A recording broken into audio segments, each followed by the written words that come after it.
Nosotros quedamos ayer acá, ¿verdad? Yo voy a cerrar la puerta porque...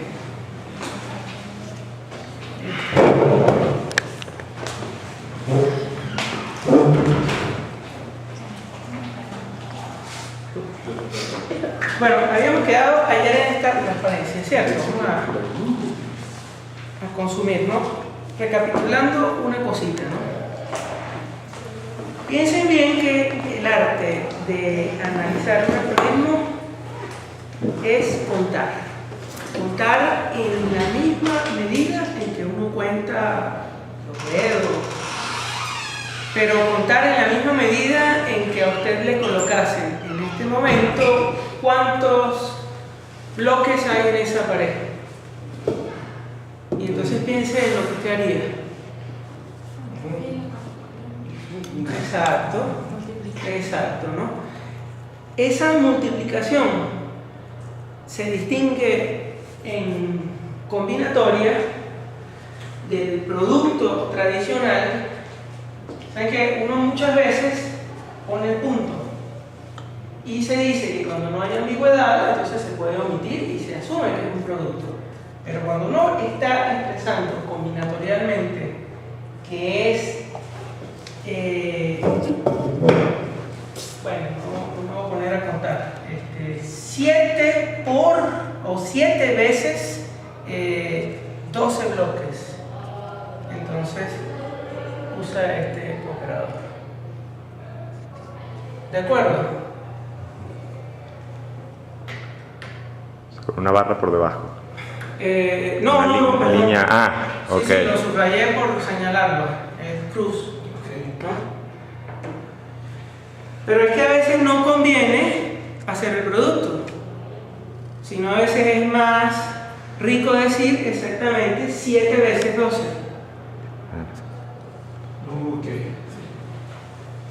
Entonces, también hicimos lo que identificamos, lo que llamé muy genéricamente objetización. ¿Y qué fue el acuerdo sobre el paso de ejecución? Entonces, estamos contando pasos de ejecución y ya sabemos lo que es un paso de ejecución. Esta lámina la había dado completa, ¿verdad? ¿Sí? Bueno, recapitulemos solamente una cosa, ¿no? El teoremita nos dice, el teorema nos dice el mejor caso, lo mejor que puede ocurrir, la mínima cantidad de pasos de ejecución que tomaría la búsqueda sobre un árbol binario de búsqueda. Eso está claro porque, ¿verdad? También ayer discutimos el peor caso. Y el peor caso es que un árbol se parezca a una lista enlazada. Es decir, que todos los nodos, exceptuando el de más alto nivel, son incompletos. Le falta una rama. Si eso se cumple para todos los nodos, exceptuando el último, que tiene que ser una hoja obviamente, entonces ese es el peor caso. Y hay muchísimos, ¿no? El de más alto nivel es la hoja, ¿al que te referíamos? El de más alto nivel es la hoja. ¿Ok? Bueno, entonces, ahora está esta pregunta: ¿cuál es la cantidad esperada de pasos de ejecución que consume una búsqueda? Y los invito a que pensemos cómo calculamos esa cantidad esperada.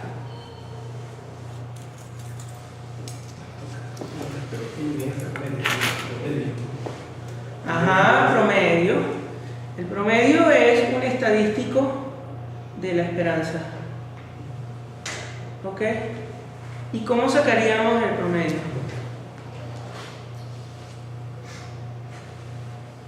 O sea, promediar es mejor como el peor caso. Es distinto, es mejor el caso promedio del peor, ¿no? Sí. ¿Cómo saca usted el promedio? Pues hacer varias muestras y dividir el total de muestras. Exacto. Ajá, ¿y cómo haría las muestras en un árbol particular? El problema es cuántos pasos de ejecución toma la búsqueda en promedio. ¿Ok? Entonces, ¿cómo haría? Tú lo dijiste. Claro, bueno, no sé, pero es que no sé muy bien el contexto. Pero por ejemplo, aleatoriamente- bueno, vamos a ponerlo acá. En este árbol, aquí hay un arbolito. En este árbol, tal como está, ¿cuál es la cantidad de nodos que se examinarían en una búsqueda exitosa? No somos 5 o 4. El promedio, ¿no? Sí. La rayita de abajo significa ya hojas vacías, ¿no? Ahorita vamos para allá, pero lo puedes ver ahorita en este momento como un nodo normal. Ok. Bueno, si yo voy a buscar el nodo que está en la raíz, entonces inspecciono un solo nodo. Entonces tengo un nodo o un paso. ¿De acuerdo? Si no, si voy a buscar uno de estos dos, entonces por alguno de estos dos tengo que pagar 2 nodos. ¿De acuerdo? ¿Sí? Entonces, si me toca el primero, busco la raíz, entonces un solo nodo. Si busco los del segundo, son 2. Si busco los del tercer nivel, entonces son 4, que yo no veo, ¿no?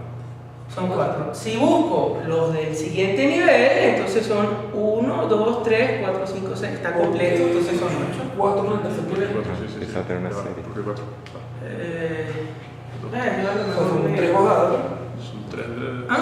Depende de cómo esté buscando, ¿no? Porque puede que A ver, no, perdón, sí. Claro, son 3. Gracias. 3 bajadas.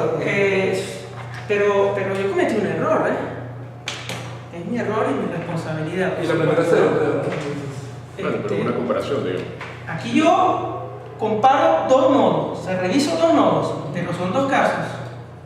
Exacto, porque si no es todo esto. ¿De acuerdo? Ah, bien, la pondera. No la pondero, la cantidad de nodos que reviso. Claro, eso Bueno, lo puedes poner entonces así. Tres. Si quieres ver muestra exacta. 2 y 2. Una para este. Es que si no está a la izquierda. Un punto particular es este. Entonces revisas 1, 2. El siguiente es este, 1, 2. ¿De acuerdo? Si vas a buscar la clave que está aquí, tienes que revisar la raíz y este y la encuentras. Entonces, revisaste 2. ¿Sí? Si vas a buscar este, entonces revisas este y la encontraste. Revisaste 2. ¿Ok? Ahora, si voy a buscar cualquiera de este nivel, entonces tengo que pagar 1, 2 y 3 nodos. Y ahí es donde adquiere más sentido, bueno, aquí 3 por 4 casos que tengo. ¿De acuerdo? O bueno, sería más correcto decir 4 por 3. 4 veces los 3 que pago ocurre ese caso. Y allá pudiésemos expresarlo como 2 por 2. Exacto. Y bueno, dividen entre la cantidad de claves que hay.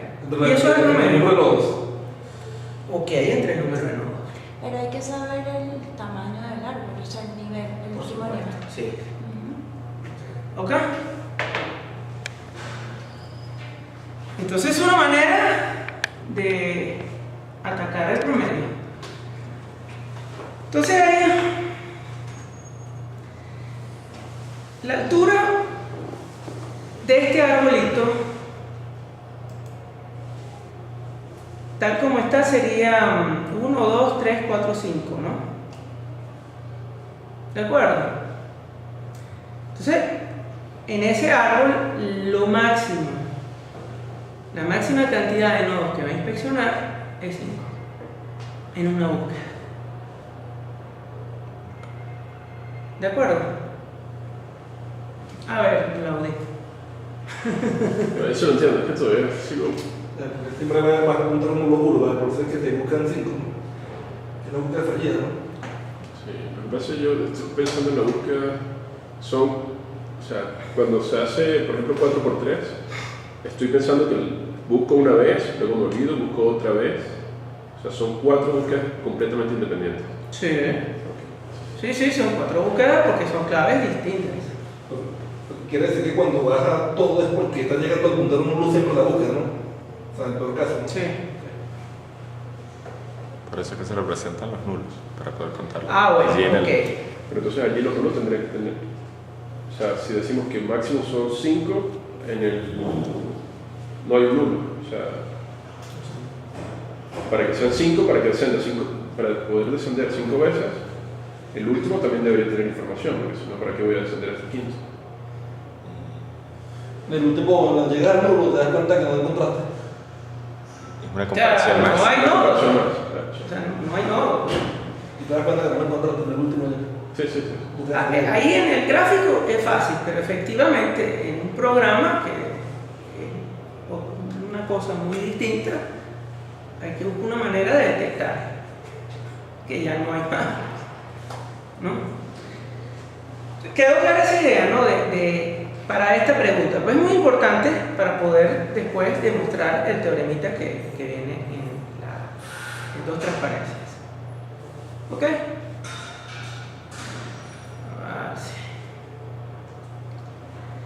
Bueno, hay una definición, ¿no? Que vamos a introducir por concepto, así como un comando. Vamos a llamar a los punteros nulos nodos externos. ¿Ok? Y los punteros que no son nulos, o sea, los nodos del árbol, las comillas son muy importantes físicamente hablando, eso no es físico, ¿no? Los llamamos internos. ¿Está claro? Entonces serían, o sea, se entendía, nodos nulos y nodos internos. ¿Sí? Nodos externos, que son los nulos, y nodos, o nodos nulos si lo quieres llamar, ¿no? Pero por poner ahí el antónimo, o en el sentido complementario, externo, o sea que es como que rodea a las hojas internas del árbol, entonces le llamamos nodos externos. Entonces, los nodos internos se suelen representar con un circulito y los externos con una rayita horizontal. Y hay un teoremita que creo que verbalmente en la primera clase lo demostramos, pero no es difícil, ¿no?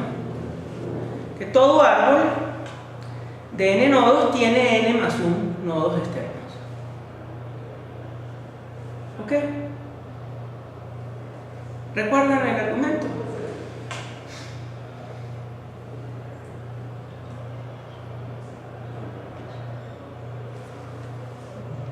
No lo recuerdo puntualmente, pero tiene sentido eso. Todo nodo interno tiene un papá, excepto las raíces. ¿De acuerdo? ¿Eso está claro? ¿Ok? Todo nodo tiene 2 punteros. ¿De acuerdo? Entonces, la cantidad total de punteros es el número de nodos por 2. La cantidad total de punteros que tenemos es, o de arcos, es el número de nodos por 2. También puede decir la cantidad total de arcos. Sí, pero los externos no son pues los nulos, todo el tiempo están nulos, ¿no? O sea, no son las relaciones nada más que tienen todos los nulos. Es decir, cuando dice que tiene n más 1 nodos externos. Bueno, que no he terminado de dar el argumento, pero si lo estás viendo, muéstramelo ya. Bueno, ya.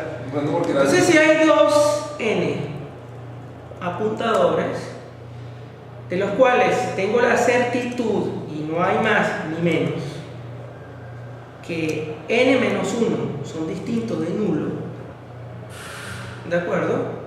Entonces 2n menos n menos 1 son nulos. ¿Está claro? ¿Sí?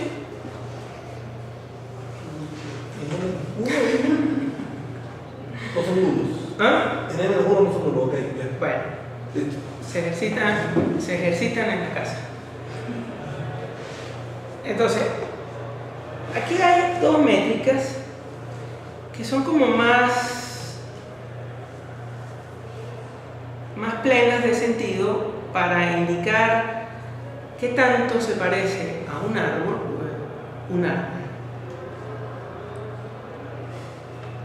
¿De acuerdo? Entonces, el IPL se define como la suma para todo nodo que es interno del nivel.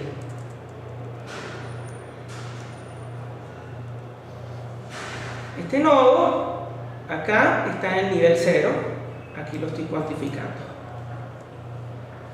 Estos dos nodos están en el nivel 1, aquí los estoy cuantificando. Aquí tengo 4 nodos en el nivel 2, aquí los estoy cuantificando.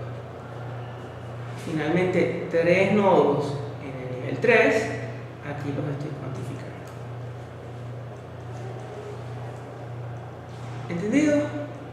El IPL viene de Internal Path Length, la longitud, gracias, del camino interno. ¿Ok?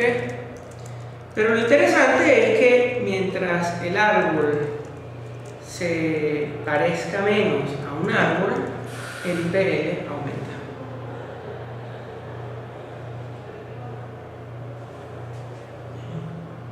¿De acuerdo?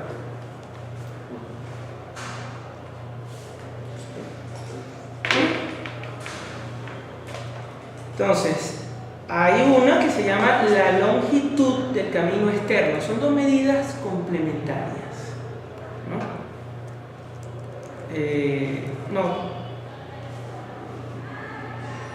Me corrijo, estoy errado. No son complementarias, son isomorfas. Más correcto. La longitud del camino externo es la suma del nivel de todos los nodos externos. ¿Quedó claro? Entonces, aquí está, para el caso de este árbol, cuál es el valor del EPL, de la longitud del camino externo. ¿Ok? Entonces, hay aquí 3 propiedades de las longitudes de los caminos interno y externo, respectivamente, que son bastante importantes. Uno puede expresar el número de nodos, por decir, para introducir un ejemplo simple, como la cantidad de nodos que tengo a la izquierda más la cantidad de nodos que hay a la derecha más 1 por la raíz, y así recursivamente. ¿Entendido? Antonio. No, que tengo, o sea, yo me veo como un nodo. Cuento cuánto hay de la izquierda, cuánto hay de la derecha y me incluyo. Sí. Y después lo hago para todo. Bueno, sí, claro. Dije recursivamente, lo puedes hacer también, ¿no? Pero digo, para todo nodo se va a satisfacer que la cantidad de nodos que tiene el árbol cuya raíz es ese nodo es la cantidad que tengo a la izquierda más la cantidad que tengo a la derecha más, egocéntricamente hablando, yo como raíz. El izquierdo y el nivel derecho, ¿no? Ajá.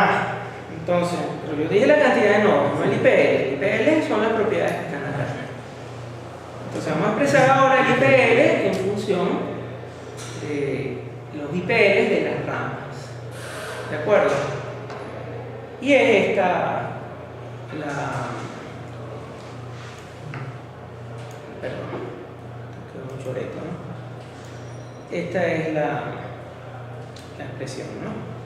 Es decir, el IPL de un árbol general es el IPL de la rama izquierda más el IPL de la rama derecha más el número de nodos menos 1. Y a ver quién da el argumento mostrativo.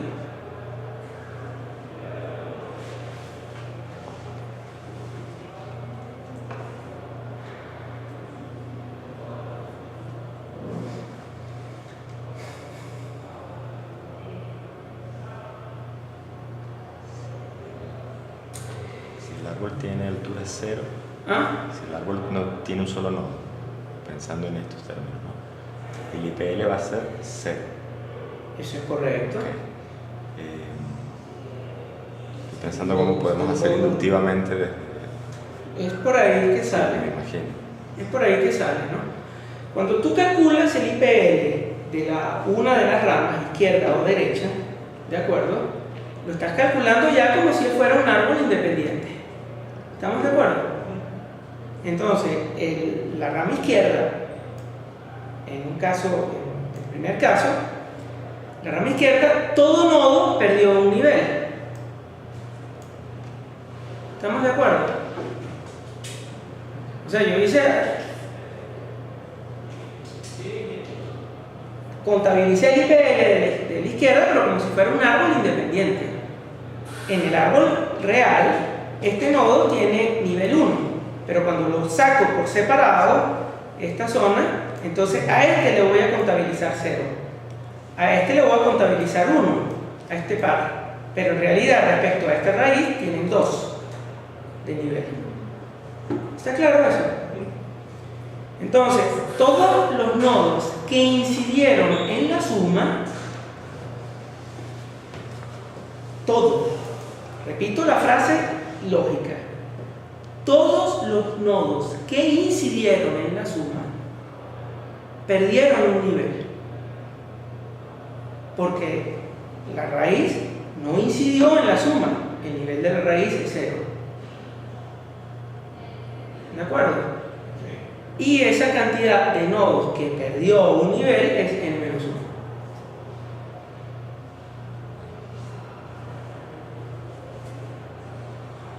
Análogamente con la longitud del camino externo. Cuando yo la saco por separada en los árboles izquierdo y derecho, cada nodo externo perdió un nivel. Pero el total de nodos externos que yo iba a cuantificar era n+1. ¿Ok? Y esta se puede demostrar, decidan ustedes si la hacemos o la pasamos, pero si la hacemos, entonces nuestra clase oficial de hoy a lo mejor tiene más probabilidad de quedar incompleta. Pero se demuestra por inducción sobre el número de nodos. ¿De acuerdo?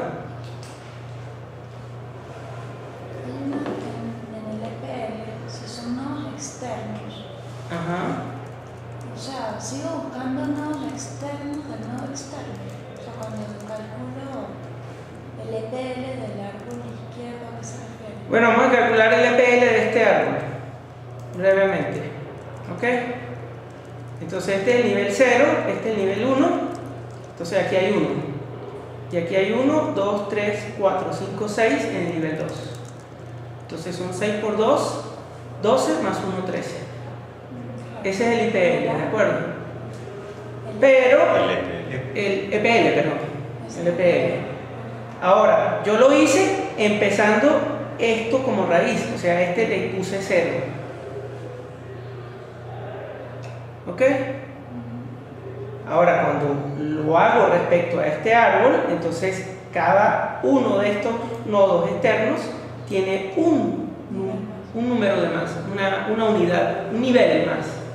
No que tiene, se baja un nivel más. Aquí el lenguaje nos traiciona, ¿no? Porque cuando uno dice baja nivel, tiende a que el número se reduce, aquí aumenta. Es el problema de dibujar los árboles inversos. Gana un nivel. ¿Ah? Gana un nivel. Exactamente. Ah, bueno, gracias. Mucho más expresiva la expresión. Gana un nivel. ¿Ok?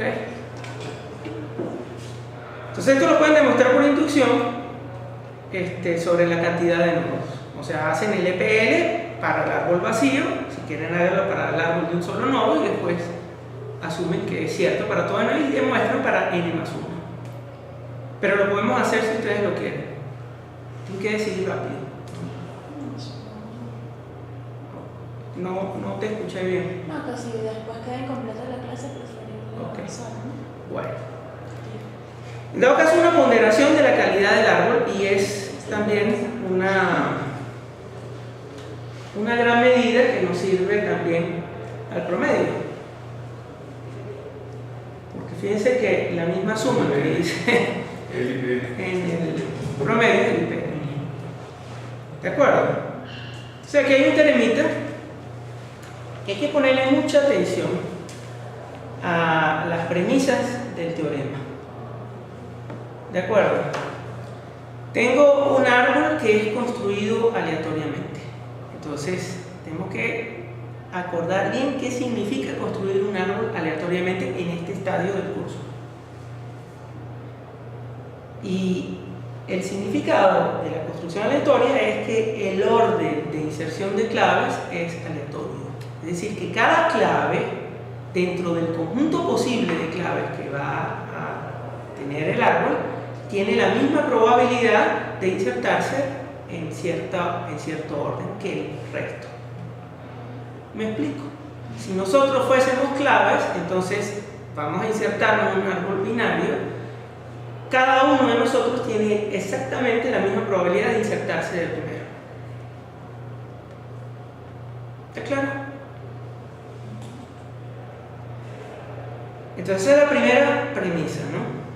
La segunda es que no hay eliminaciones.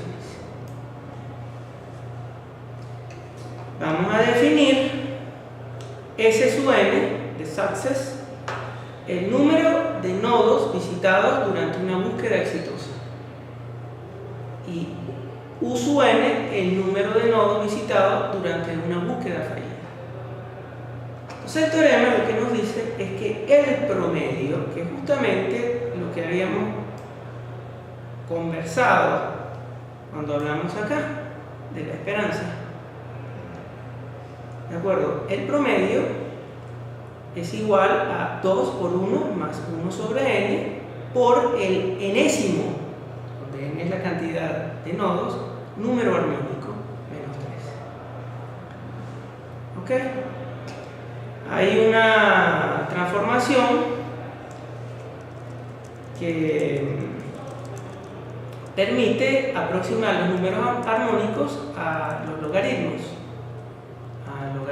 naturales, y de allí pues se pueden llevar a esta expresión que es un logaritmo binario. ¿Ok? Entonces, de ser cierta, ¿verdad? Cierta este teorema, entonces vemos que la cantidad de pasos de ejecución que toma una búsqueda exitosa es 1.386 por el logaritmo binario de la cantidad de nodos. Y un poquitín más costoso, pero un ligero costo, muy ligero, si es una búsqueda fallida. ¿De acuerdo? ¿Quedó claro? Entonces, fíjense que toda búsqueda exitosa para en un nodo interno, y toda búsqueda fallida para en uno externo. ¿De acuerdo? ¿Sí? Sí.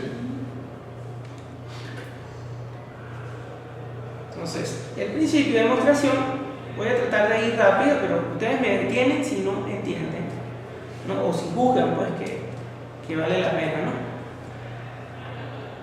El promedio de nodos que se visita es el nivel del nodo más 1, ¿no? La suma para todo nodo interno de su nivel más 1. El nivel de la raíz es 0, pero si voy a buscar la raíz, le estoy insertando la raíz, entonces es un nodo. Por eso le sumo 1. ¿Se entiende? O sea, resulta que la raíz está en nivel 0. ¿Ah?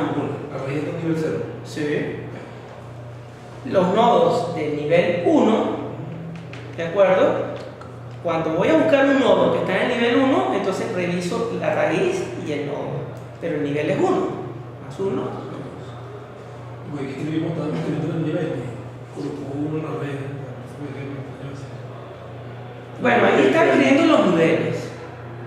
De hecho, creo que eran las comparaciones que escribíamos. Sí, Sí. constantemente verificamos. Bueno, Sí, pero es lo mismo. es posible, de todas maneras en constancia podemos verificar qué fue lo que se dijo, ¿no? Sí, sí, pero o sea, lo que quiero decir es que creo que Alejandro, la conclusión es que Te contó fue por el nivel. Entonces, Ok. el 1, pues, interpreto que es, él está interpretando que ¿Cuántas es la raíz, verificaciones? el nivel de la raíz. Sí, sí, sí. Es la comparación, o sea, una comparación o una comparación. Sí, te contó dijo cuántas verificaciones se hacían. No. La búsqueda. Bueno, ¿Cuántos posibles caminos había para nivel? en la noche cuando esté eso en YouTube lo verificamos, pero yo creo que lo que dije es el número de nodos que se revisa en una Eso, búsqueda. verificaciones, eso. Sí, Correcto. Ok, sí, sí. bueno. Pero no sería grave si dije otra cosa, ¿no? Entonces fíjense que cuando uno, eso dividido entre n porque estamos promediando, ¿ok? Y resulta que este pedazo de la suma es el IPL. Y resulta que lo que se está sumando es esto más esto, ¿no? Entonces, si usted expande la sigma aquí y luego acá, entonces le da la suma n veces 1, que es n entre n, 1. ¿Entendido? Y ahora aplica esta reglita y entonces sustituye el IPL. ¿De acuerdo? Por supuesto, despejando, ¿no? Despeja el IPL, le da IPL menos 2n. IPL menos 2n.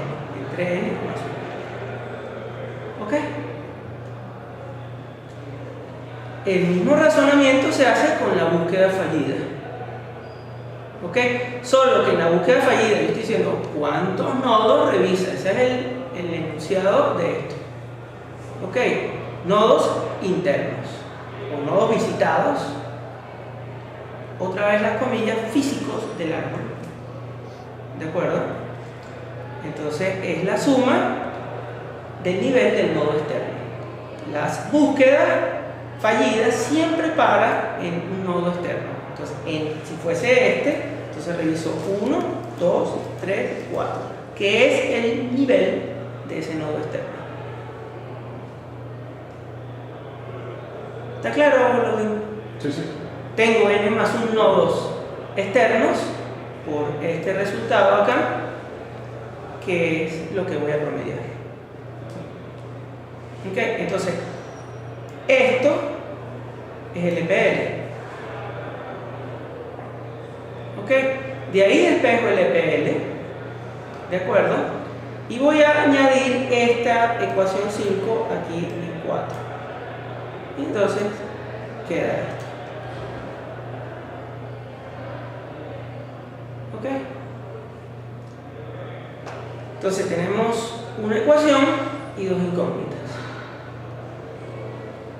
Tenemos un grado de libertad, tenemos que matar ese grado de libertad. O sea, encontrar otra ecuación. ¿De acuerdo? Entonces hay una observación muy importante, ¿no? Cuando vamos a ver acá este árbol, ¿no? Lo vamos a construir acá. No, va a ser muy largo así, ¿no? La cantidad de nodos en promedio que se revisa en una búsqueda exitosa cuando el árbol tiene i nodos es equivalente al mismo promedio antes de insertar en la fase anterior, cuando tenía i menos un nodos. Si voy a insertar un nuevo nodo, hay solamente en este árbol estos espacios posibles. Entonces inserto aquí uno nuevo, ¿de acuerdo? Para insertarlo tuve que pagar una búsqueda fallida. ¿De acuerdo? Y entonces aparece esto, ¿no? El árbol se torna así. Bueno, se me está desviando, ¿no? Si voy a insertar acá, entonces inserté aquí y el árbol se torna así. ¿Me siguen? Entonces, ese es el argumento para proponer, y no es axiomáticamente, ¿no?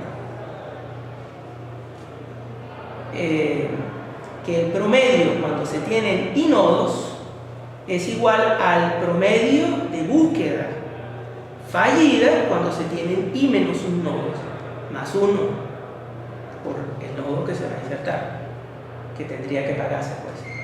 Donde antes había un nodo externo, ese nodo no se está contabilizando. ¿De acuerdo? Sí, pero es algo que no podemos afirmar. ¿Es algo? Que no podemos afirmar determinísticamente, o sea, no te sigo el...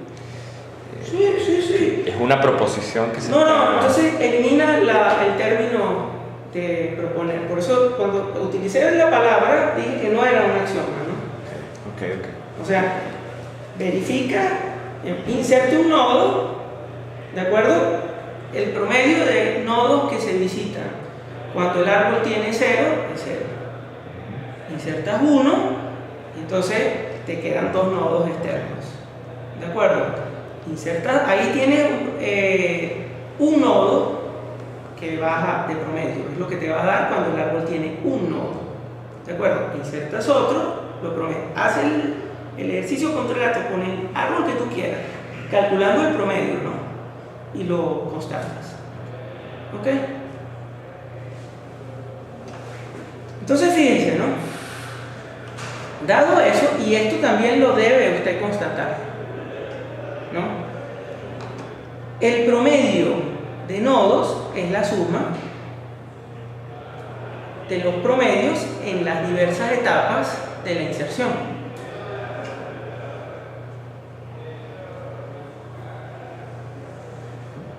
Yo la verdad que no recuerdo mucho mi curso de probabilidades.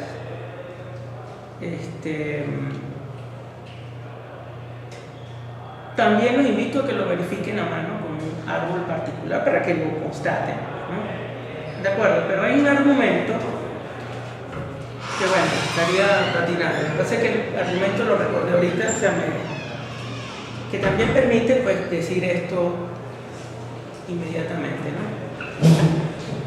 El punto es que cuando tengo acá, esto se descompone en esta expresión. O sea, termina la suma de todos los promedios para las diversas etapas, cuando hay 0, 1, 2, 3, hasta n-1 nodos, ¿de acuerdo? De búsquedas fallidas, ¿no? Más 1, que es lo mismo, ¿no? Cada uno de estos se suma, pero se divide entre n, entonces da n1, n veces 1 dividido entre n es 1. ¿Ok?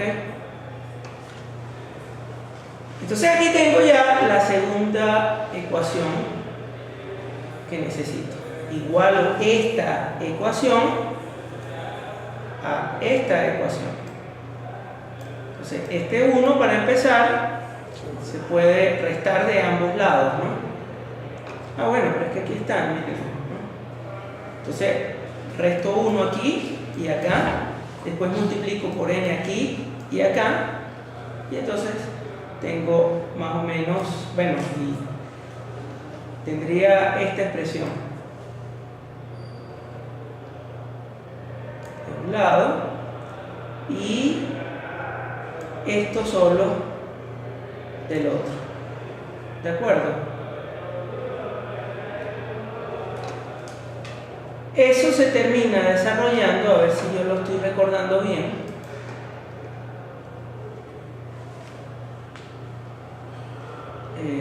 Está correcto por acá.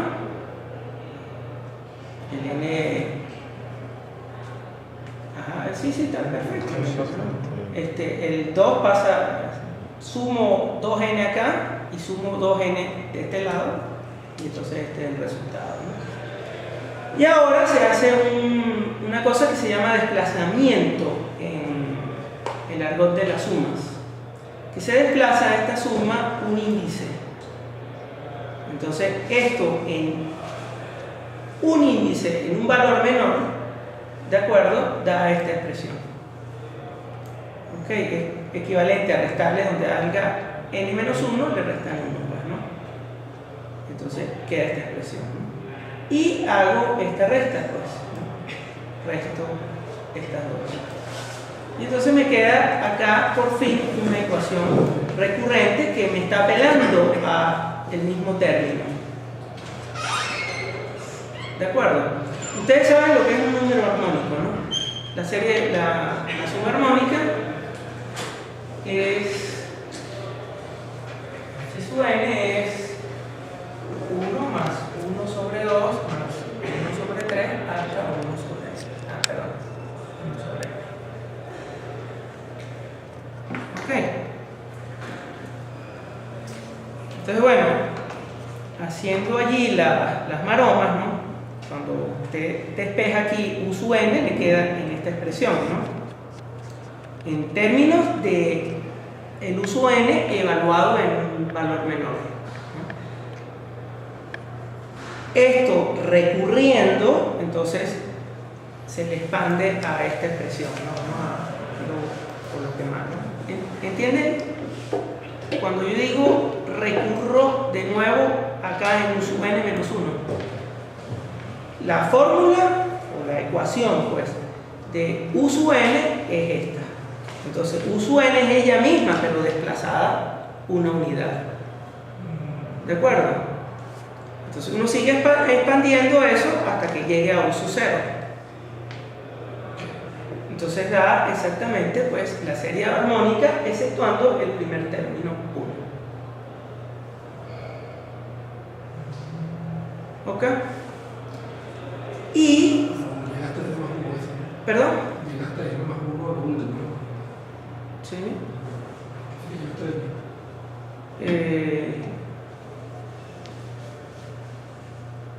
No te entiendo. El último elemento. Ajá. Entre 1 entre n más 1.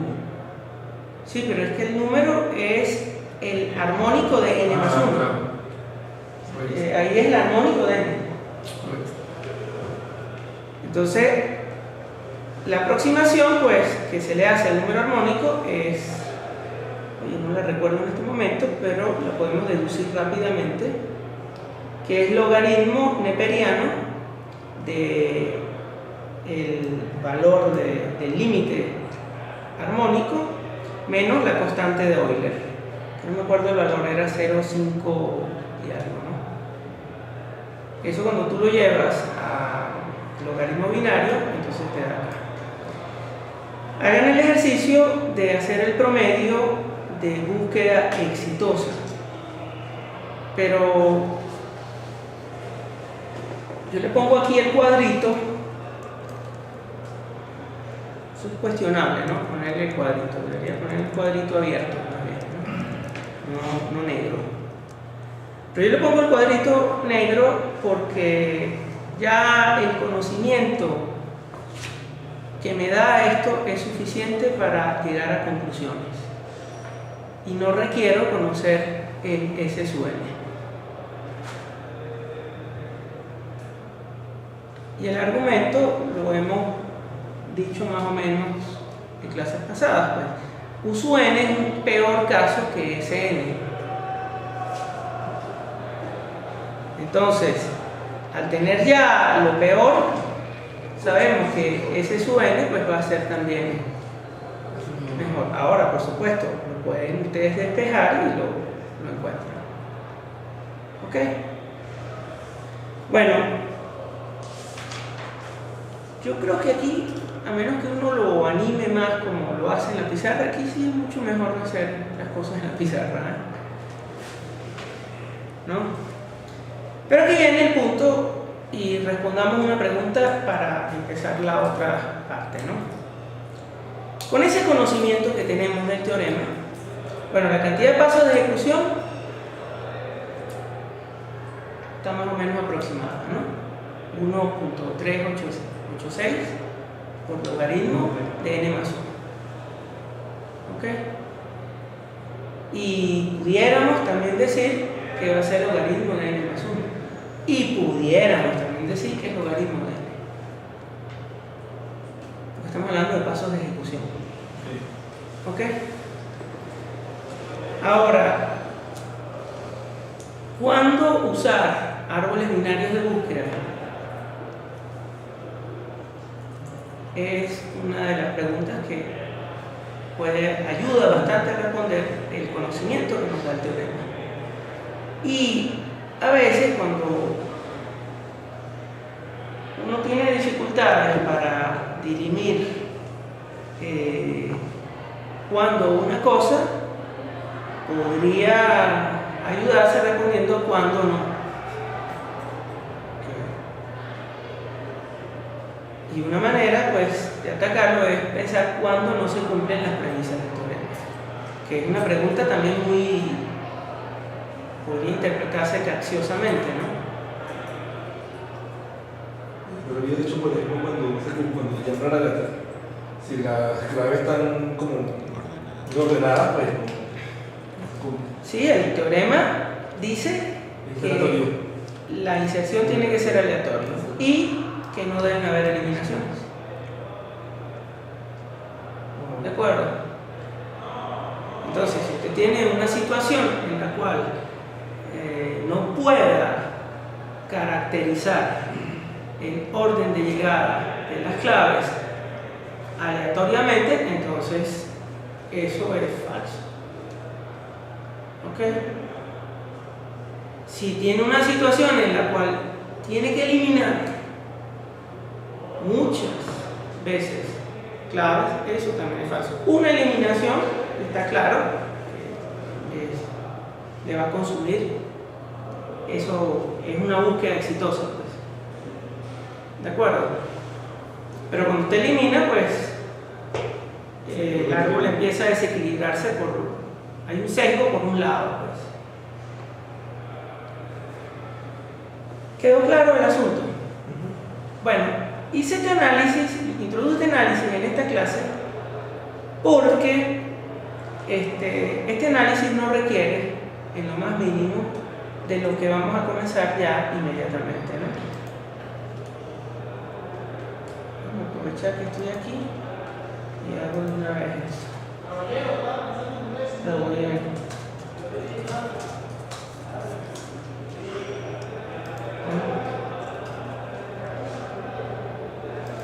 Entonces, bueno, lo que vendría... acá no me salió la... Ok, bueno, me equivoqué con el sección en la TEC, ¿no? Pero la estructura es esta, pues, ¿no? En este orden, ¿no? Vamos a empezar con unas definiciones de base, las que vienen en la asíntota, que podemos estudiar hoy, que es lo que vamos a estudiar es la notación, ¿no?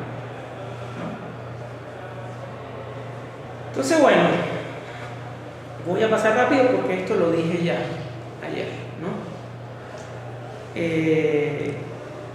Nosotros analizamos algoritmos por conteo de pasos de ejecución, de pasos abstractos de ejecución, ¿no? Entonces, ahí plantea la pregunta, bueno, uno puede encontrar a las funciones, a los que caracterizan esos conteos que realizaríamos cuando analicemos algoritmos, podrá encontrar uno de manera objetiva un patrón constante. La respondí ayer y el ejercicio era, bueno, de aquí que hay en común, ¿no? Hay en común, por ejemplo, que esto tiene una base. Esto tiene un término cuadrático y un término cuadrático. Este tiene un término lineal y un término lineal, ¿no? Esta tiene en común, esta tiene un término cúbico aquí y aquí dentro hay uno cúbico embebido, ¿no? ¿De acuerdo? Este tiene un término a la cuarta, que también lo tiene esta, ¿no? Este tiene un término cuadrático que también lo tendría aquí. ¿De acuerdo? Hay también otra observación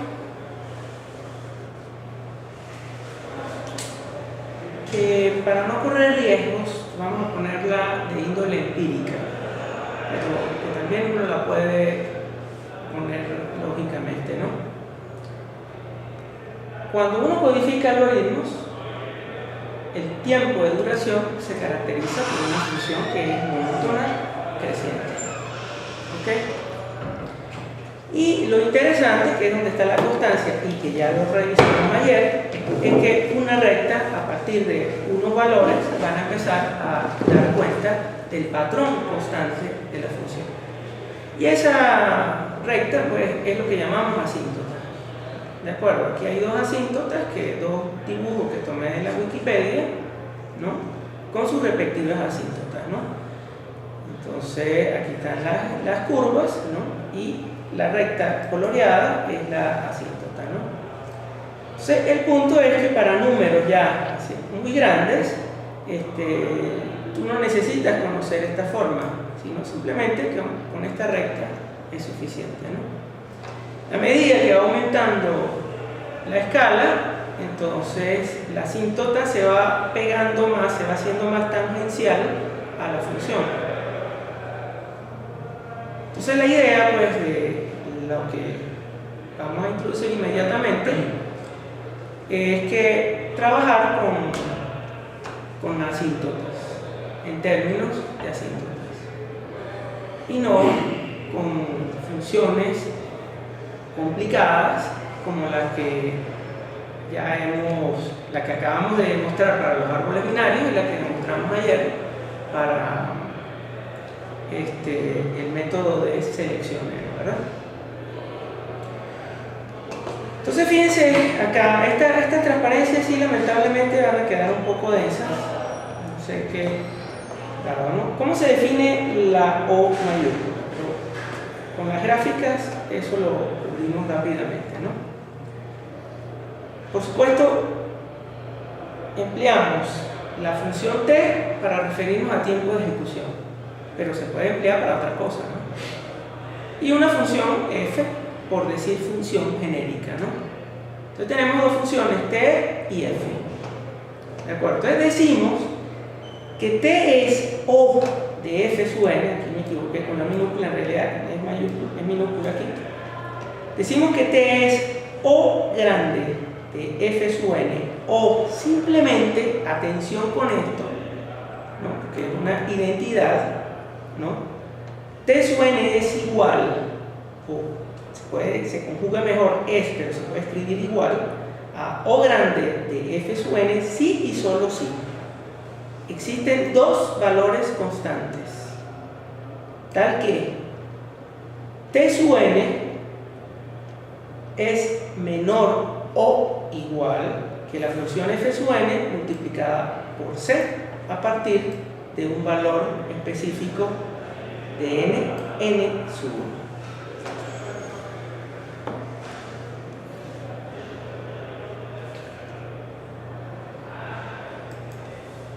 ¿Entendieron?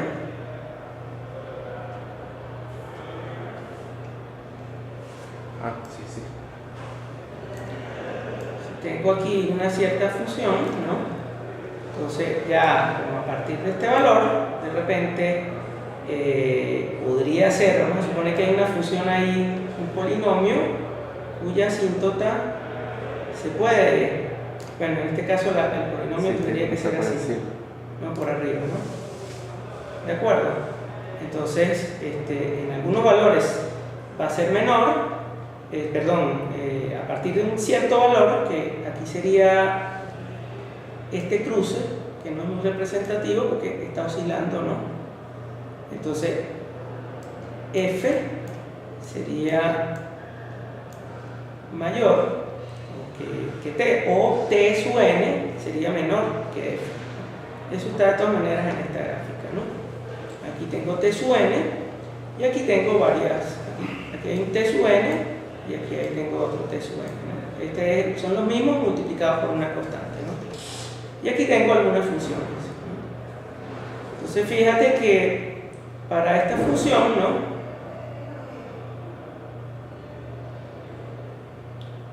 Esta función que está acá, a partir de este punto, que es n sub n, esta g sub n es mayor que esta función, o igual. Análogamente con esta función y bueno, aquí no está dibujado el punto, ¿no? Sería este puntico que viene por acá.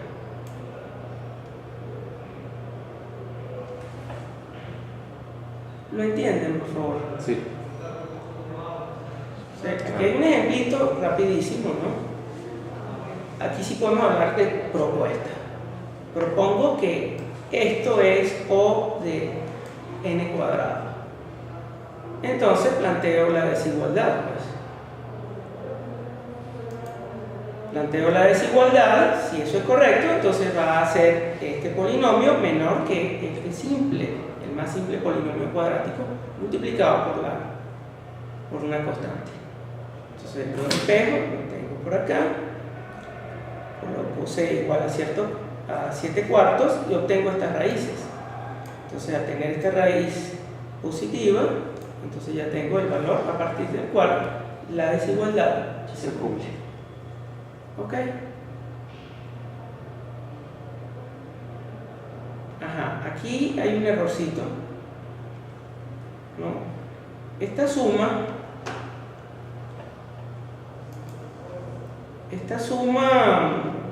de i al cuadrado para los i desde 1 hasta n, se puede decir que es O de n a la cuarta. Pero también se puede decir que es O de n al cubo. El error es que le faltó el signo igual acá. ¿De acuerdo? O sea, esto está separado, ¿de acuerdo?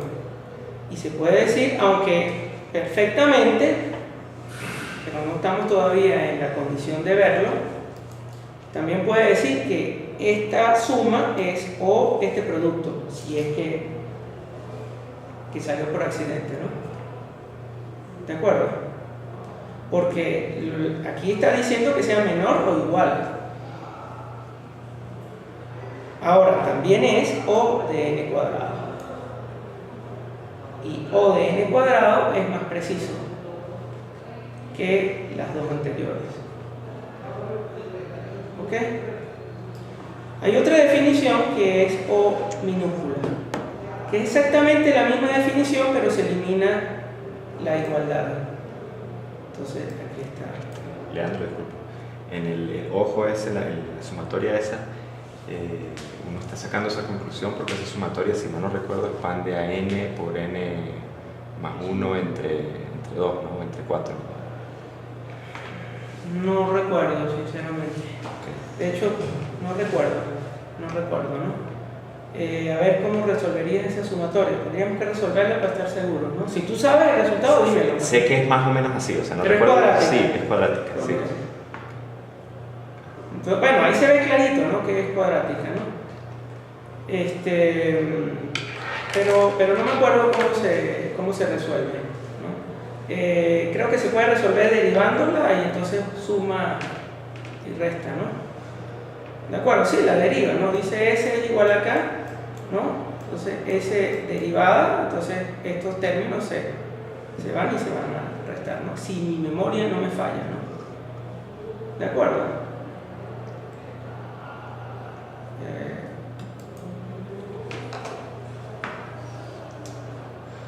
Entonces fíjense, hay una diferencia muy importante, ¿no? Este igual es bastante sustancial, puede ser sustancialmente distinto, ¿no? Es decir, una vez digo es O pequeña, una vez que tengo el valor constante, no hay manera de alcanzarla. ¿Ok? La definición de la O el simétrico de O mayúscula es una cota que se coloca por arriba. Esta es la función. Debía haber usado colores, ¿no? Entonces es que en el curso de publicaciones eliminaron los colores. Entonces no iba a ponerme otra vez a sacar colores rápidamente, ¿no? Pero aquí tengo una asíntota, ¿no? A ver, vamos a buscar. Esta función es más característica, caracteriza mejor, perdón. Entonces, una función que esta G sub n, que es la que está pasando acá, la voy a marcar acá de rojita, y el tiempo de ejecución sería esta, ¿no? Entonces, claramente esta función ya es mayor que f sub n. ¿De acuerdo? El equivalente simétrico es buscar una función que esté por debajo. Y el que está por debajo lo llamamos omega. ¿Ok? Y la definición es idéntica, lo que cambia es que t sub n es mayor que c por f sub n, a partir de un n sub. El omega minúscula es el simétrico de la omega minúscula, se le suprime el menor o igual. Y aquí viene una que es muy interesante. ¿Ok? Si una función es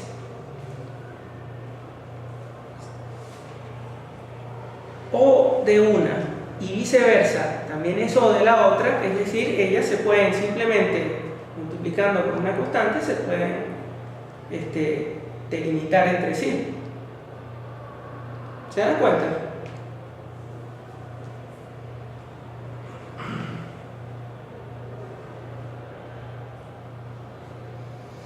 Si yo digo que, vamos a escribir en el pizarrón,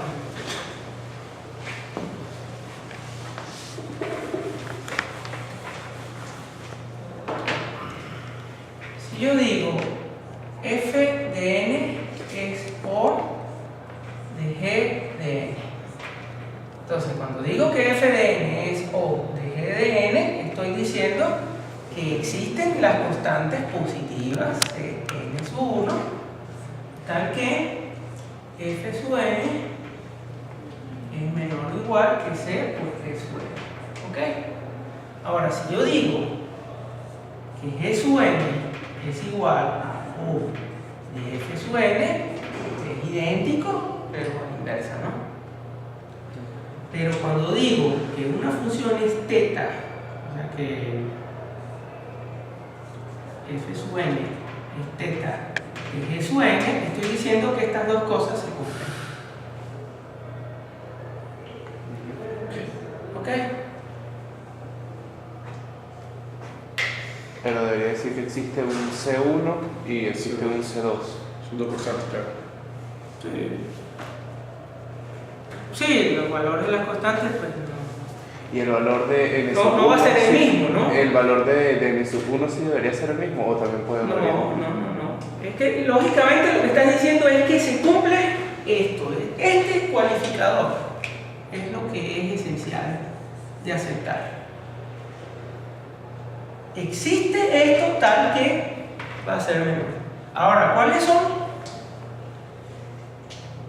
Importa, pero en la práctica.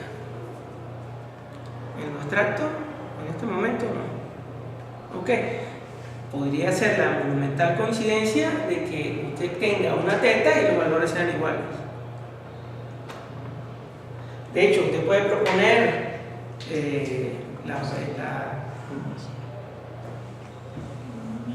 sería lógico proponer que n cuadrado es o de n cuadrado. Y por lo tanto también es teta de n cuadrado.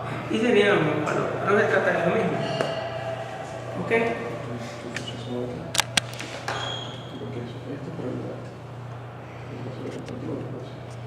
Entonces, bueno, ahorita me puse a cavilar si yo iba a decir cuando les explicaba lo de la teta, que era como una suerte de asíntotas paralelas, ¿no? Pero esa idea de paralelismo no es tan geométrica, ¿no? Cuidado, ¿no? Porque cuando usted multiplica la tangente, ¿no? Entonces, ojo con eso, ¿no? Pero la idea gráfica, pues, de teta es que la función, pues, simplemente se la puede acotar tanto por arriba como por abajo multiplicando un valor. Y por supuesto, cuando multiplique el valor, lo más probable, lo que va a suceder es que el punto de corte va a cambiar, porque es el n sub 1. ¿De acuerdo? Bueno, hay unas identidades que no las vamos a demostrar, pero que están planteadas como ejercicio, ¿no? Pero que tenemos que conocer y mencionar brevemente, ¿no? La suma de dos funciones con sus respectivas O es O de la mayor. ¿De acuerdo? Una constante multiplicada por O de f sub n es f sub n. Esa sí es directa de demostrar, porque el C se absorbe en aquella C por C, C1 por C sub 2 es constante. Entonces ya entra, ¿no? Y esta también, ¿no? O de O es O. Ok, la composición es así. Aquí puedo ponerlo de esta forma, pero también lo puedo poner de esta forma. ¿Ok? Entonces, el producto de dos OEs es O del producto de las funciones. ¿Ok? O del producto lo puede sacar uno de los multiplicándose, es que se le dice, ¿no? Lo puede sacar fuera de la O. Para un polinomio de grado K o de polinomio más simple de grado K, lo acota. Logaritmo de n en base elevado a la K es O de n. Esta me choca, pero vamos a pasar. Pero eso es logaritmo base 10. Logaritmo en base 10. ¿Habría alguna diferencia? Sí. ¿Otra base? Eso es todo. Que es una constante.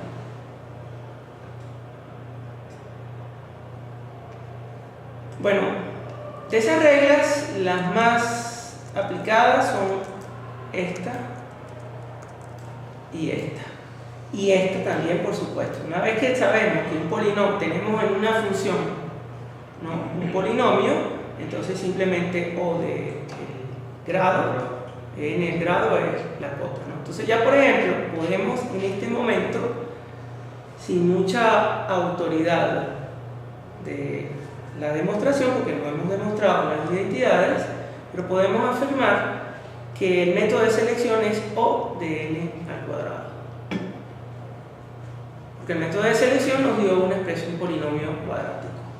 Entonces, ya por esta identidad 6 llegamos a esa conclusión, ¿no? Algunas veces podría ocurrir, sucede poco, pero puede ocurrir que no sea directo saber qué función es mayor que la otra. ¿Ok? Sobre todo pues cuando tengan que determinar esto. ¿Ok? Entonces, cuando eso ocurra, pues usted apela a lo que llaman ancestralmente la razón o el radio, pues. ¿Ok? Pero por supuesto, usted está planteando asíntotas, está hablando en asíntotas. Entonces usted plantea el límite de la razón. Si le da 0, está claro que G sub n acota a F sub n. Si le da infinito, es al revés. ¿De acuerdo? Y si le da una constante, entonces las dos se pueden acotar mutuamente. Son teta. Puede escoger cualquiera, ¿no? ¿Ok? Las funciones tradicionales que se emplean en los algoritmos. Aquí también intenté hacer el color, pero casi lo logré, pero entonces no se veían estas funciones, ¿no? Esta escala es logarítmica, ¿no?, como se aprecia acá, ¿no? La ventaja de hacer la escala logarítmica es que las funciones parecen más rectas, ¿no? Entonces fíjense que la función identidad, que no es por capricho que se coloca, las tablas hash en promedio son 1. Bueno, es lo mejor, ¿no? Obviamente no se va a conseguir eso determinísticamente conforme aumente la entrada, pero sí en esperanza, ¿no? Después tenemos acá, esta sería el logaritmo binario. Esta sería la raíz cuadrada del tamaño de la entrada. Esta sería la recta. ¿De acuerdo? Aquí están los 45 grados, ¿no? Después de la recta viene una curva que es muy popular, muy común, que probablemente la estudiemos la próxima semana, que es la curva de n log n. ¿Ok? Dicho sea de paso, ¿no? Esta curva también es el logaritmo de n, es lo que acota la búsqueda binaria. Y también podemos demostrar, de todas maneras el ejercicio está pretendido hacerlo hoy, ¿no? Esta raíz cuadrada de n, que fíjense que hay siempre una brecha, ¿no? Sustancial, ¿no? Entre la raíz cuadrada y la recta, pero también hay una recta sustancial entre la raíz cuadrada y el logaritmo. Y no estoy diciéndolo por capricho, sino que los árboles binarios de búsqueda, cuando ocurren eliminaciones, entonces el tiempo se degrada a la raíz de n, aunque esa acotación es experimental. No conozco una analítica. ¿Me explico bien? Entonces, bueno, la búsqueda binaria tiene este término. Otro algoritmo que sea logarítmico, bueno, muchos sobre árboles binarios.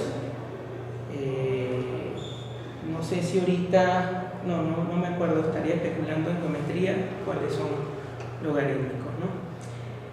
Todo proceso que requiera examinar toda la entrada paga al menos la recta. ¿Ok? Todo algoritmo que requiera inspeccionar toda la entrada va a pagar al menos, haremos el precio mínimo, que es ON. ¿Ok? Algoritmos que revisan toda la entrada, pero que van progresando particionándola, entonces son n log n. Y hay muchos. ¿De acuerdo? Hay una técnica de diseño de algoritmos que se llama dividir, combinar. Y los buenos algoritmos dividir y combinar son n log n.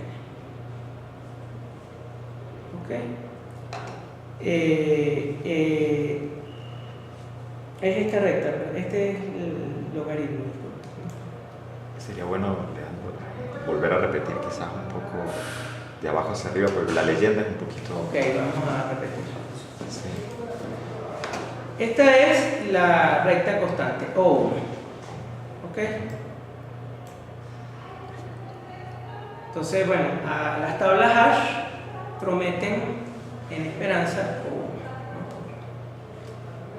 O1. Esta es la curva logarítmica, logaritmo binario, la búsqueda binaria, la búsqueda sobre árboles equilibrados, que están bien equilibrados, es logarítmica. ¿De acuerdo? Esta es la raíz cuadrada de n. ¿De acuerdo? Que yo sepa, pero ojo, yo soy ingeniero, no matemático, he analizado algoritmos brevemente al estilo ingenieril, ¿no? Es decir, por ejemplo, hace rato cuando llegué a USUN, dije no vale la pena encontrar ese SUN porque ya USUN lo acota, ¿no? Pero raíz cuadrada de n, de lo que yo he visto, acota a los árboles binarios, a la búsqueda sobre los árboles binarios cuando ocurren eliminaciones al azar. ¿Ok? Ahora tenemos la recta ON, que es esta, ¿no? La recta sí hay muchísimos algoritmos que son O n. ¿Okay? La inserción en una regla ordenada es O n. ¿De acuerdo? La eliminación en un arreglo ordenado es O n. El determinar el menor elemento en un arreglo desordenado es O n. ¿No? Y hay muchos más. ¿No? Algoritmos que necesitan verificar toda la entrada para poder estar seguro de la solución, pero que van progresando, ¿no? Particionándola, tienden a ser n log n. Al revisar toda la entrada ya se sabe que se paga n. Al partir en 2, si se logra partir efectivamente en 2 y converger, entonces se paga log n. Fíjense que en esta gráfica, ¿no? Que esto está dibujado a escala logarítmica en mi plot, prácticamente el logaritmo binario es una recta. Si hubiésemos ploteado el logaritmo 10, hubiese sido todavía más aproximado, ¿no? Entonces, y aquí está para 10 a la 9, ¿no?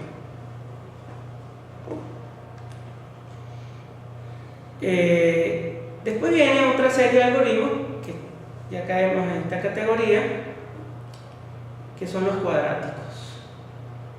¿Okay? El método de selección que analizamos ayer es cuadrático. ¿Okay? Luego viene otro tipo de algoritmos que es cúbico. El producto de matrices, que también ayer lo mostramos brevemente, es cúbico. Hay un algoritmo que es el algoritmo de Strassen que está más o menos entre estas dos, ¿no? Es 2 a la algo. Por cierto, es un buen ejemplo de un algoritmo dividir-combinar que no le aparece el logaritmo, no se acota por un término, un factor logarítmico. ¿De acuerdo? Y después tenemos lo que es posible, pero intratable, que es la curva exponencial, ¿no? Y aquí es donde se puede ver en una escala logarítmica que uno puede dibujar la curva exponencial, ¿no? Si la escala no fuera logarítmica, entonces la curva exponencial ya se hubiera escondido aquí en este eje, ¿no? ¿Ok? Bueno, tienen la promesa en el curso, no en la vida, de que no va a aparecer otra función distinta, ¿no? Esas son las funciones que básicamente acotan, ¿no? Omití también, pues, poner una general que es n a la k, ¿no? Muchos grafos tienen son a la cuarta, a la quinta inclusive, ¿no? Bueno, ahora sí vamos al punto de interés, ¿no? Porque todo aquello es de una matemática que no tiene que ver con el punteo, ¿de acuerdo? Pero que se usa para, digamos, abstraer. Volvemos al principio, ¿no? Asumimos que t sub n es una función que va a caracterizar la duración de ejecución. Entonces, la idea, para hablar a grandes rasgos, es si aquí tenemos t sub n, ¿no? Entonces comenzar no podría ser por propuesta, depende, también aquí llega un arte, pero creo que es un arte más sencillo que el analizar los pasos de ejecución. Uno propone una cota, algo que uno infiera que está por encima de la función, porque lo más probable muchas veces es que uno no conoce la forma de la función y tiene una idea directa. Entonces uno propone una cota por arriba, ¿de acuerdo? Y la idea del análisis es bajar lo más que pueda. Entonces, cuando tengamos un algoritmo, todo algoritmo, al fin de cuentas, es una secuencia. directo. Si usted en un computador de von Neumann, un programa no hace nada. ¿De acuerdo? Toda secuencia uno la puede dividir en cuerpos. La división de los cuerpos es según la conveniencia. O sea, que usted trate de ver los pedazos para analizarlos por separado. O sea, analizar. ¿Ok? Entonces, el algoritmo empieza por este cuerpo, termina por este cuerpo. En esta figura pictórica general. El tiempo de ejecución va a ser la suma de los tiempos de cada cuerpo. Si usted pusiera aquí como relojes, entonces podría obtener un efecto parecido. Ahora, ¿cuáles son los cuerpos que usted selecciona? Depende de los algoritmos, ¿no? Un ejemplo genérico, muchas veces, muchos algoritmos se pueden caracterizar en una fase de pre, el algoritmo como tal, que lo llamamos procesamiento, y una fase post, que es post-procesamiento. Entonces, bueno, ahí tiene 3 fases genéricas donde la parte, ¿no? Por supuesto, ¿no? Lo más lógico es que la parte que sea esencial de analizar es la de procesamiento, que es donde está la médula del algoritmo. ¿Ok? Entonces la idea, después que usted divide su secuencia algoritmo en esos cuerpos, entonces es calcular OEs para cada cuerpo. Aplica la suma de las OEs que ya tiene una identidad que no se ha demostrado, y obtiene entonces una cota para la función que describe el algoritmo. Entonces fíjense, ¿no? De cómo se va de cuerpos de programación. Yo aquí puse de estructuras, ¿no? Lo que pasa es que las estructuras de control es un término más asociado a la programación procedural. Y eso viene a su vez de eso que llaman programación estructural. Entonces le dicen estructura secuencial, estructura de decisión, estructura de repetición, etc., ¿no? Yo prefiero llamarlo cuerpo porque así lo podemos aplicar en otros paradigmas de programación que también están basados en una secuencia como algoritmo, ¿no? ¿De acuerdo? Entonces, cuerpos que estén separados, que son instrucciones que ya conocen, pues usted la suma, ¿no? Si usted tiene una instrucción secuencial, entonces eso es O1, ¿no? Una instrucción secuencial de coste constante, ¿no? Pero si tiene después otra instrucción que sea, por ejemplo, cuadrática, entonces, bueno, ahí que sea n de ese numerito que está ahí. Entonces, bueno, el tiempo que consume la ejecución de esos dos cuerpos es la suma. Y, por la definición que ya dimos, es mayor. ¿Ok? Toma en cuenta esta indicación 1, ¿no? Los cuerpos no necesariamente tienen que estar uno tras otro. Usted podría sumar este y este, ¿de acuerdo? Determina cuál es el mayor y entonces se olvida, suponiendo que este es uno de los mayores. ¿Ok? Y esta palabrita, bueno, también son conmutativos, podría comenzar por acá, ¿no? Y después le suma a este, es equivalente, ¿no? Esto sí también es interesante, ¿no? Es absorbente, ahí están las comillas porque es un término inventado, ¿no? Es decir, que una vez que descubro cuál es el cuerpo que domina en tiempo de ejecución, el mayor, entonces ya el otro lo puedo omitir. Entonces fíjense que, por ejemplo, una situación genérica en la cual usted ya sepa que aquí hay un cuerpo que es mayor que el resto, entonces ya hizo facto, usted los puede descartar sin necesidad de analizarlos. Porque sabe que el tiempo de ejecución asintóticamente va a estar dominado por el cuerpo que usted determinó que era el mayor. ¿Sí entienden eso? Un cuerpo de decisión se puede escribir en nuestro paradigma procedural así, ¿no? Si un predicado que es O de F1, entonces se ejecuta un cuerpo completo que es O de F sub 2. De lo contrario, se ejecuta O de F sub 3. Entonces, el tiempo de ejecución de este cuerpo se caracteriza por asumir, bueno, siempre se va a ejecutar esto más lo mayor entre estas dos. Estamos asumiendo lo peor. ¿Ok? No está de más olvidar recordar lo esperado. ¿Ok? Y lo mejor también, ¿no? Los cuerpos de repetición se pueden caracterizar así. Un for o una repetición while o repeat until, etc., que tiene una cantidad de veces, que repite una cantidad de veces acotado por O de F sub 1. Y lo que se ejecuta dentro de la repetición está acotado por O de F sub 2. Entonces el tiempo de ejecución es el producto de las dos O, que es O del producto de las dos funciones.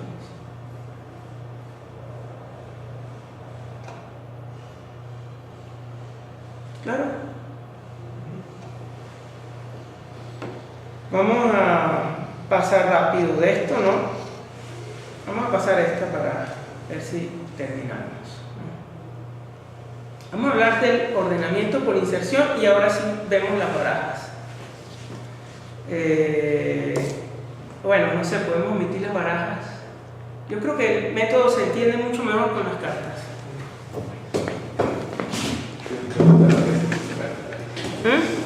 Y yo desde que llegué me preguntaba qué hacían esas cartas ahí. Eso me imaginé. Ok. Bueno, vamos a hacer el método de inserción de dos formas, ¿no? Como yo lo hago,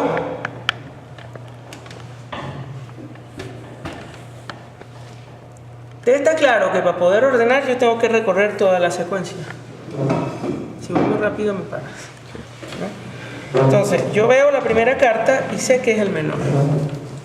¿De acuerdo? Veo la segunda carta y constato que As, luego Q, eso está ordenado. Ahora veo la tercera carta y entonces lo que voy a hacer es retroceder hacia la izquierda, ¿de acuerdo? Mientras lo que tenga en la carta sea mayor. Entonces lo que hago es esto. Sea mayor, perdón, gracias. Lo que hago es esto. Sea menor era la... ¿No? Ahora consigo aquí una menor y ya se detiene. Esto está ordenado. Regreso acá. Mientras lo que está a mi izquierda sea mayor, yo lo que hago es pasar hacia la derecha. Esta Q es mayor que 9, entonces, bueno, puedo tomar esta de referencia. ¿Ok? Esta la paso acá. Y aquí veo que 4 ya es menor. Entonces, aquí va el 9. ¿Ok? Análogamente con esta, ¿no? La separo. Tengo aquí un espacio, ¿no? Es bueno hacerlo para los arreglos. Mientras lo que esté a la izquierda sea mayor, entonces yo lo que hago es que paso para acá. Ahora estoy en esta posición y veo que es menor. Entonces, aquí se coloca la carta. Ahora vengo a esta posición, ¿no? Y vamos a explicar por qué se le dice de inserción. Mientras lo que estoy mirando sea mayor, entonces yo voy desplazando. Esto es mayor, desplazo. 9 es mayor, desplazo. 4 no es mayor, me detengo. Y aquí queda ya insertado o abierto el espacio para colocar la carta. Voy en la posición 7. Mientras lo que esté a la izquierda sea mayor, pero lo que está a la izquierda es menor. Como todo esto está ordenado, no hay necesidad de proseguir con el 2. Mientras lo que sea está a la izquierda sea mayor,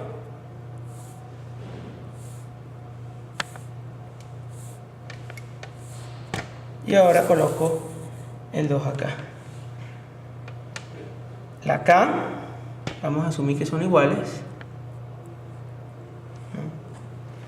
Eso es parte de ese rojo. Coloco acá, desplazo,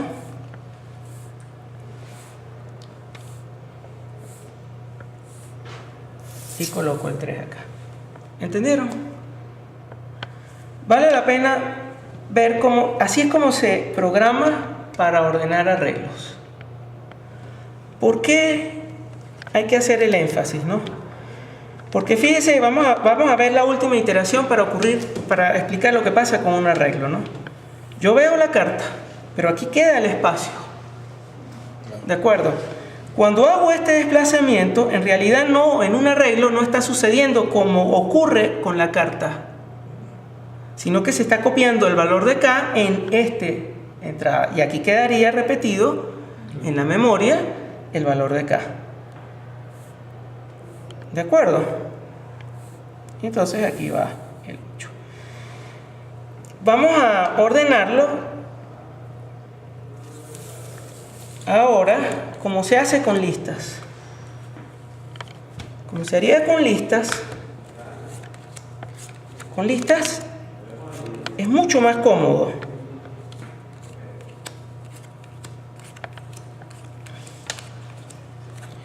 Con listas es mucho más cómodo porque vamos a asumir que esta zona es una lista y esta es otra.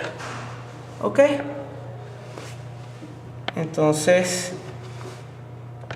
agarro la primera carta y la inserto en la lista inicial que está vacía. Ahora lo que tengo que hacer es mirar, sacar la carta de esta lista y buscar insertarla en esta lista. Puedo decidir, ¿no?, en la lista si voy como en los arreglos de derecha a izquierda, pero también podría ir de izquierda a derecha, es indistinto. ¿Ok?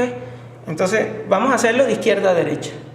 Entonces yo veo mientras, de izquierda a derecha sea mientras lo que esté mirando sea menor. Entonces yo avanzo. Entonces acabo la lista, coloco acá. Elimino esta. Mientras lo que esté a la derecha sea menor, pero lo que está a la derecha es mayor, la inserto acá. Agarro esta y voy a buscar mientras lo que esté mirando sea menor. 5, 6, K ya no lo es. Ahí va la K, el 10. Entonces lo inserto. Esta inserción como tal no es copia, sino que en la lista sí se está colocando la carta. Y finalmente, para culminar, entraría por acá y encontraría la K y la insertaría. Eso es todo. Es mucho más simple con ellas.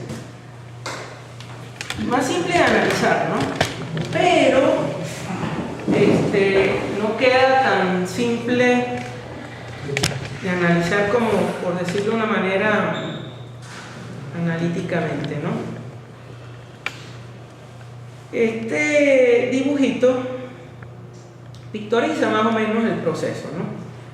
Fíjense que a la izquierda de I se tiene orden, como sucedió en la primera corrida con las cartas, ¿no? Siempre a la izquierda de la carta actual que estaba procesando tenía un arreglo parcial ordenado, pero un orden relativo, no absoluto, es decir que puede cambiar, ¿no?, por la carta que estoy mirando.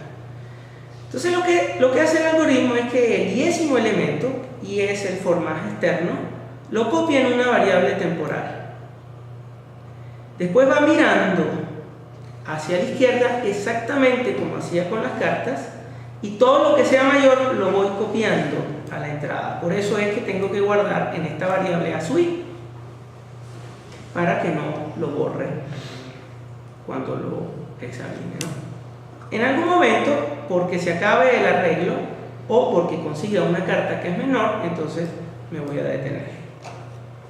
Y entonces en ese momento hago un swap entre A sub j y TMP. Perdón, un swap no, le asigno a la brecha, al índice de la brecha, el valor TMP que había respaldado en la iteración. Este es el algoritmo. Entonces vamos a ver el algoritmo para ver cómo se analiza con este cuerpo, ¿no?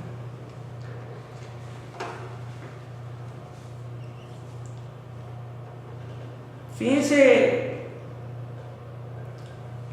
la primera, el for más externo, lo tengo acá, ¿no? Que es este índice que está corriendo, empiezo desde cero, ¿no? Guardo mi índice temporal, podría haber empezado este desde 1 y es indistinto, ¿no? Guardo en TMP el valor de la entrada I. Y ahora voy a retroceder con un índice J, acá, ¿no? Mientras, fíjense, ¿no? El valor que estoy mirando a sub i, ¿no? Sea menor que lo que está acá. ¿Ok? Que es exactamente lo que hicimos en las cartas.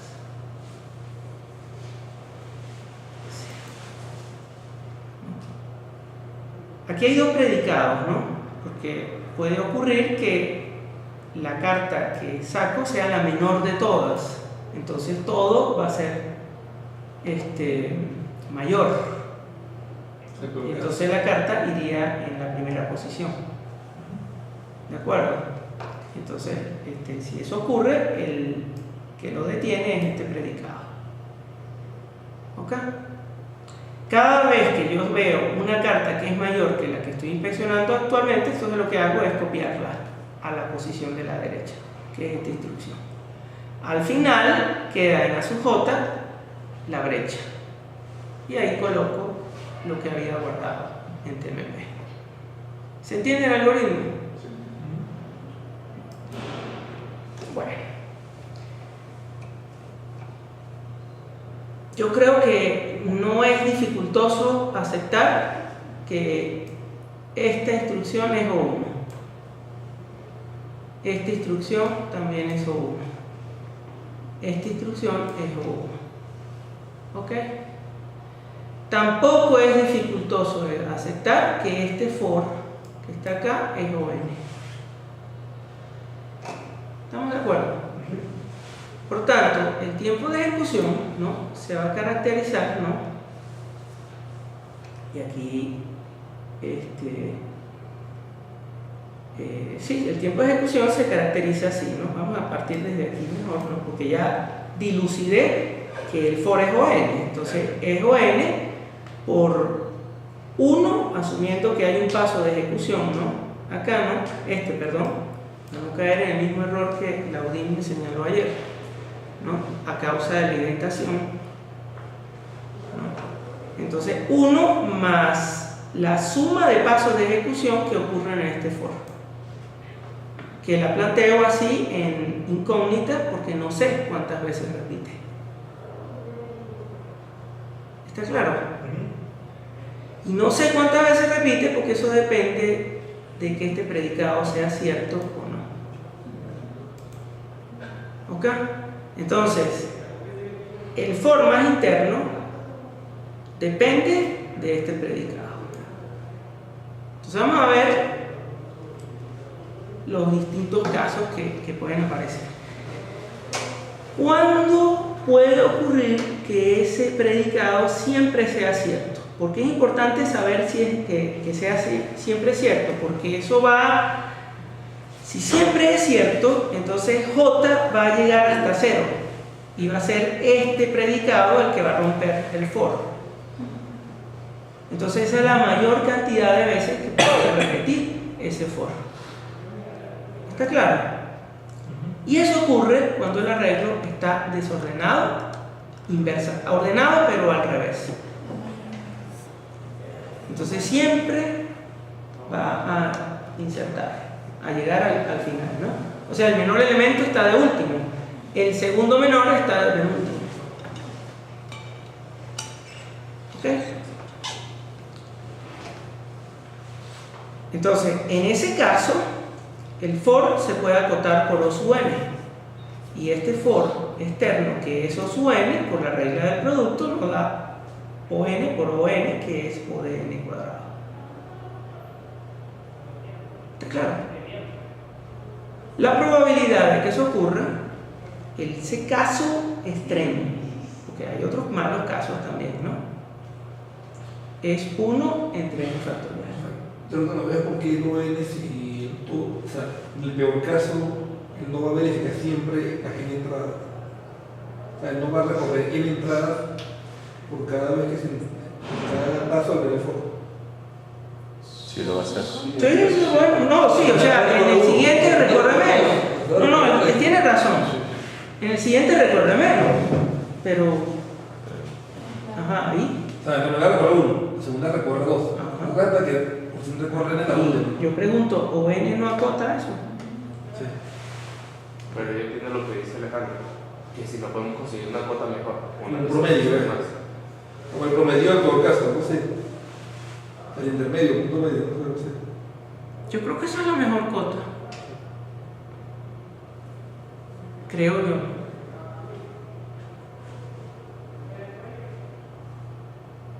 Podrías decir O de J, pues, o de I. Pero entonces vas a caer en lo mismo. Sí. ¿Entiendes?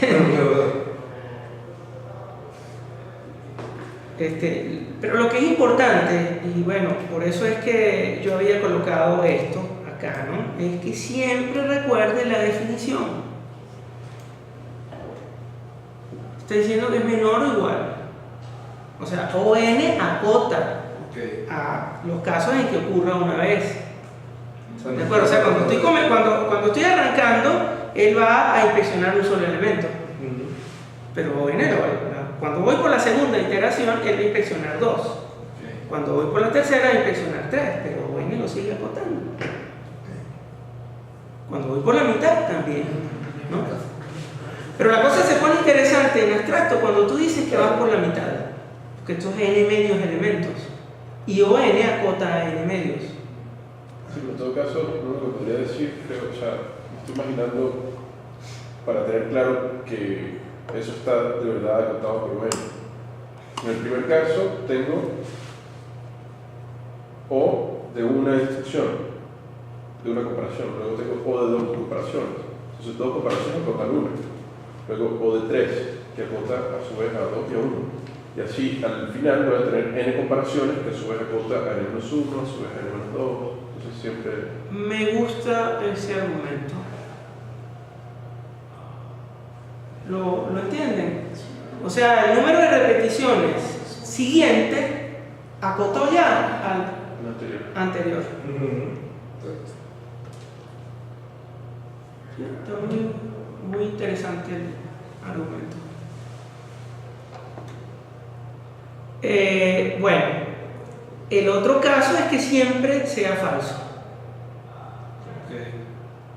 Y siempre es falso si el arreglo está completamente ordenado. Entonces ahí no repite ni una vez. Y al no repetir ni una vez, entonces esto es O1. Y el método es ON. ¿Ok? Ahora, con la densidad uniforme discreta, mi mente siempre tuvo problemas. A mí me gustaba más la continua, ¿no?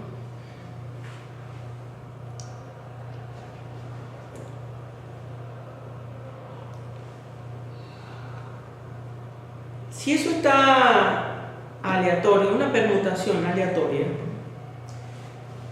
¿cuántas veces tenderá a repetir el for?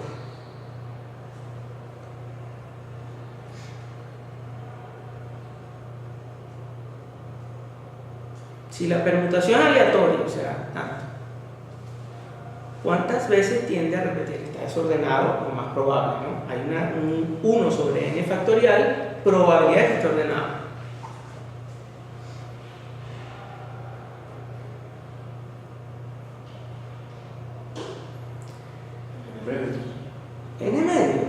N medios. ¿De acuerdo? O sea, algunas veces lo encontrará ahí mismo, algunas veces se insertará muy cerca del i, otras veces será al principio, pero la mayoría de las veces va a tender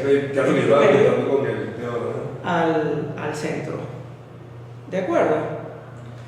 Entonces, ahí ese for repetiría n medios.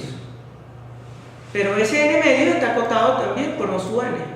Entonces el método también sigue siendo, en el caso promedio, cuadrático. ¿De acuerdo? Sin embargo, fíjense que aquí sale algo que es muy importante para entender por qué es importante analizar, ¿no? Comparemos el método de inserción con el de selección.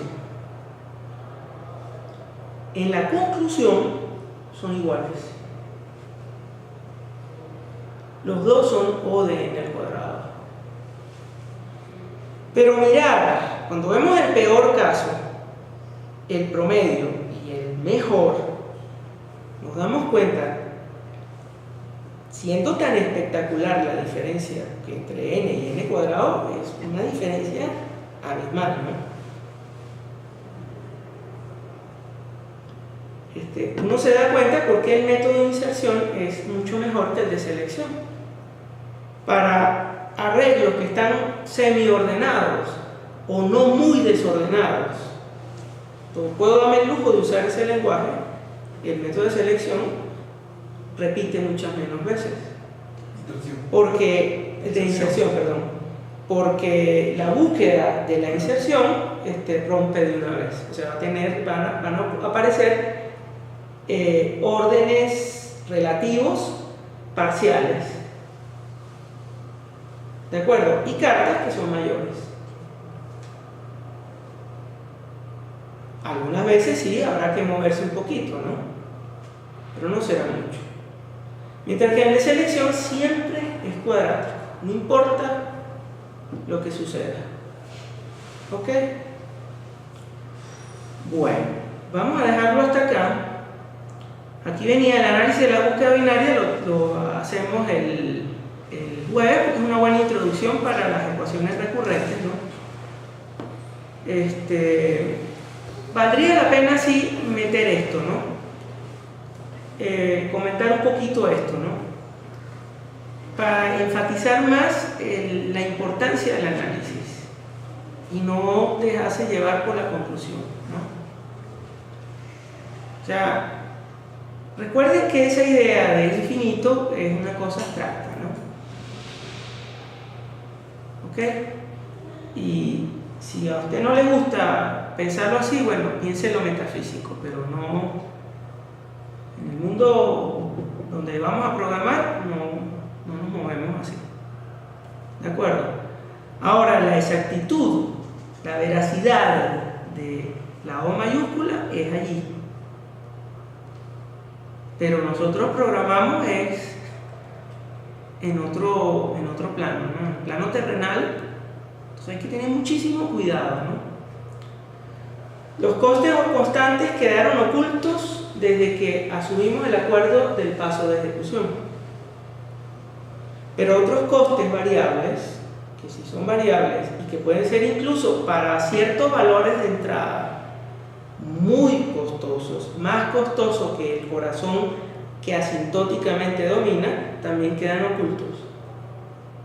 Supóngase una fase de la partición de la secuencia que sea 10 a la 9 por n al cuadrado. Y luego otro pedazo de la secuencia es n al cubo. Pero entonces es 20 por n al cubo. Entonces tenemos que tener una cantidad, un tamaño de entrada que sea 10 a la 9 entre 20, más o menos, mayor para que realmente el pedazo que nosotros asumimos como dominante y que en realidad en este terreno es exacto, no hay tutía, es exacto, pues empiece a ser correcto, ¿no? Entonces ahí hay una gran trampa, ¿no? O sea, puede haber una gran trampa. ¿Ok? Bueno, aquí hay unos ejercicios del capítulo 3, están estos ejercicios. Y el ordenamiento burbuja yo creo que vale la pena también examinarlo y discutirlo, ¿no? Sobre todo porque ver el burbuja es un muy mal método de ordenamiento, pero